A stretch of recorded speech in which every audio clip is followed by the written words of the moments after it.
Okay, what I'm going to show you today is some maintenance work on dryers and another segment on washers. Like anything else, you've got to use proper safety precautions. Here's some here, for example, here's hearing protection. We'll be using a leaf blower in some of the segments, and it makes a lot of noise. Dust protection. With the leaf blower, it kicks up a lot of dust, and even when you're working with a vacuum or digging around, you could pick up a lot of lint in the air. So best to use lung protection. Eye protection, safety glasses would be a good thing to use.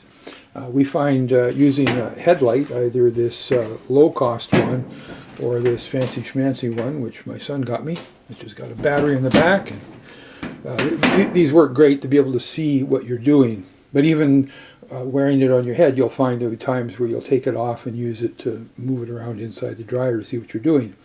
Anything I'm showing you is my own experience. I'm not a journeyman. I have no formal education in this area. It's just stuff I picked up through the years on my own and watching other YouTube videos. So you're watching this with no warranty or liability of any kind.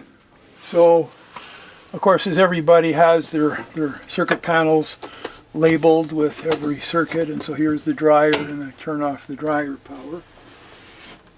And if you haven't done that, that's a thing to do, because if you do have to turn off a circuit, it's kind of handy to know which breaker, rather than did that work, did that work. So every dryer style is a little different. With this particular one, there's screws, only two of them here, that are under here, and then this lid will lift off. Again, we've turned off the power. I prefer to turn the breaker off than try and pull out the cord, because the cord's a bugger to pull out, and you might touch one of the leads when you're taking it out. So. Why is this light on near the outlet? Oh, the car's turned off? that's the ground fault indicator showing that there's still power going to that outlet, but that's a plug-in for the washing machine. So like the power I turned off is this one for the dryer.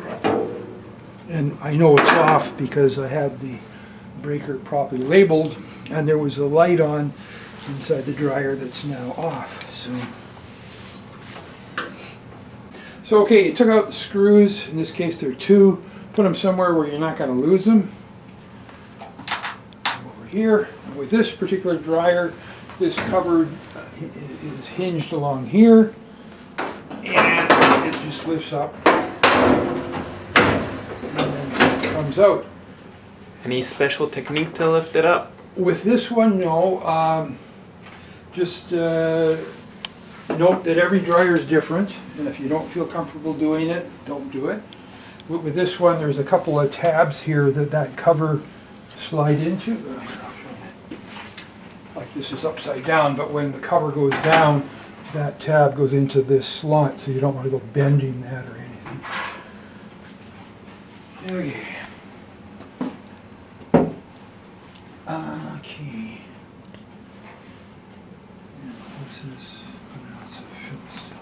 With some of these, it's a mixture of Phillips and Robertson. This happens to be, you'll take a Phillips or a Robertson. And now, I'm not going to undo this screw all the way, because this frame and door, when that screw comes out, that's going to be loose. So I want to, well, I'll probably get you to hang on to the door, just so it doesn't fall over. And again here, try and make sure you don't drop the screw into the dryer. So I'm going to put my knee here to hold this frame up as I undo the screw more.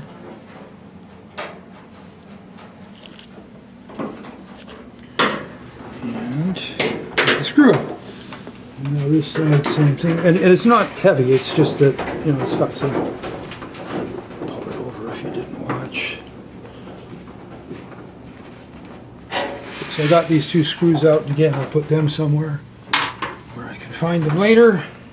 And when you bring this forward, depending on the dryer, with this one there's like rubbing blocks that are holding this drum up.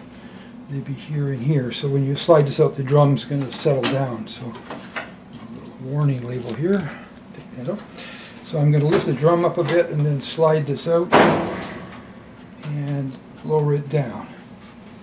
Now I'm just going to eyeball here because mine is clean. Oh, you know what? Actually, I should just take it off anyway to show cleaning inside. Yeah, never mind. Okay, so now we'll close the door.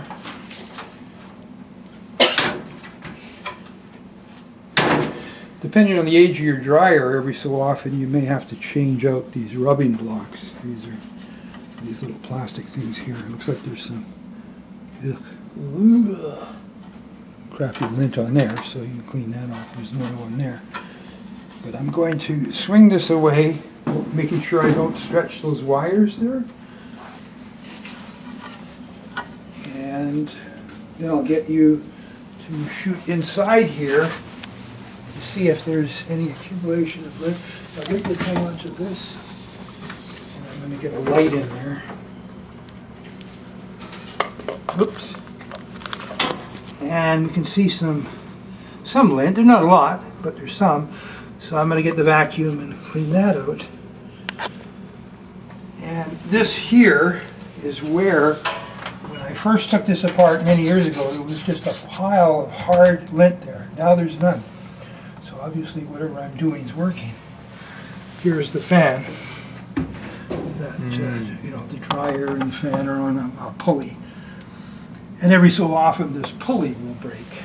And it's this guy, or belt, this guy's a belt. Every so often these will break, and then you either hire somebody, I would suggest hire somebody because it's not fun, to come and change out that belt. At the same time, they could give it a really good cleaning. So what do we got here? A little piece of, it's an elastic band. You can use it for your hair if you want. Thanks. And looking around here, I can see there's some lint just around the edge. I mean, there's not much, so, but I mean, if you already got it open, it's a good time to clean it. But again, watch with these wires here, especially when you're going to put it back together, that you don't pinch them against any of the metal. You know, so you may want to at least have a couple people doing it, one to move the part and the other to be watching that those wires don't get pinched. So I'm going to fire up the vacuum. I just leave this on.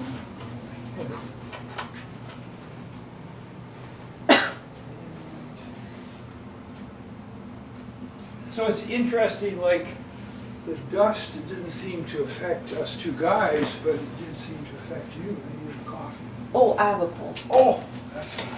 So you're trying to infect us, is that? Yep. Okay.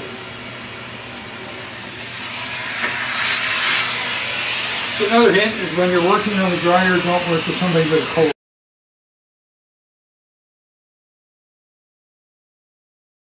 Okay, first thing we're going to do for safety is turn off power to the dryer. So we got the dryer running, he flips the breaker, the dryer stops running, obviously that's the breaker.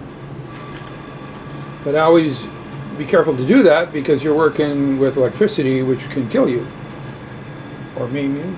So we took the back off this dryer and put all the screws in this container so we won't lose them. And we found very little dust. I'm really surprised. There's, you know, a little bit there. In the exhaust pipe, you can see a little bit there, and if I reach further up with my hand, you can feel a little. But here is that chute section where the filter screen is, and it seems to be doing a really good job. When we look inside, over here, a second.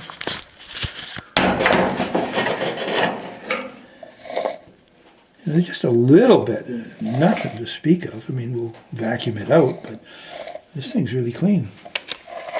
And how old do you say this thing is? At least 9 years old. At least 9 years old, so pretty good. Like when I'm looking at video, I would also want the taking how I took the dryer back, because that's the hardest part. Oh yeah. And how I undid the screws. And what kind of tool you use to take off the screws. Yeah, it was a socket set. So what we will do while we're here, of course, is clean the floor under where the vacuum is, and we'll try and check into the pipe. We noticed that whoever put in the pipe had used metal tape, which is the proper stuff to use, and straight ducting, like no corrugated anything. And then they insulated the top section because we're, of course, in a cold climate here. And it goes out right there. After we'll go outside as well and take a look at the vent just to see if it's got any stuff. But yeah, this thing's clean as a whistle. I reached inside this round duct on the dryer, and again, caution, metal can be sharp. Don't cut your hands, wear gloves, don't do what I'm doing. But that's all the lint that I got out of there. It was very little. So now we're going to go after it with the vacuum with the brush end and take out all the lint we did find. Okay, so the homeowner vacuumed out the dryer to the best of his ability. He missed some spots. But No, I didn't. Yeah. Now what I notice on this dryer, and I think that may explain part of the issue why we're not seeing a whole lot of lint, like I've seen in some other dryers, is this plastic collar here on the vent going out. And what I'm surmising is that guy is going to prevent a lot of the lint from blowing back into the dryer if the pipe isn't attached properly. That's just a guess though.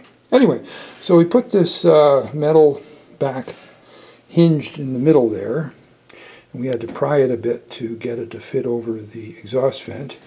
And now we're going to raise it up and reattach it with the screws. Okay, so we're putting the dryer back, and of course we find that space is limited. It's not like on the TV shows where you can get all the way around the thing. We were fortunate in that when we lined the pipe up with the dryer, I just had to lift the pipe up a bit and it slid onto the dryer. And then I reached down and pushed the pipe tight onto the dryer. You can see that there is a metal clamp there, but it's obviously not really tight, because if it was, I wouldn't have been able to get the pipe off. So I don't know, maybe the guy put it on and just sort of snugged it up. But this is the best we're going to be able to do without getting, I don't know, maybe a gymnast or somebody that could contort themselves and get down in there and get at that. Now I'm going to have him slide the dryer back, and as he does it, it's going to hold this pipe against this drain pipe, which will ensure that it's not going to come out from down there. That's good.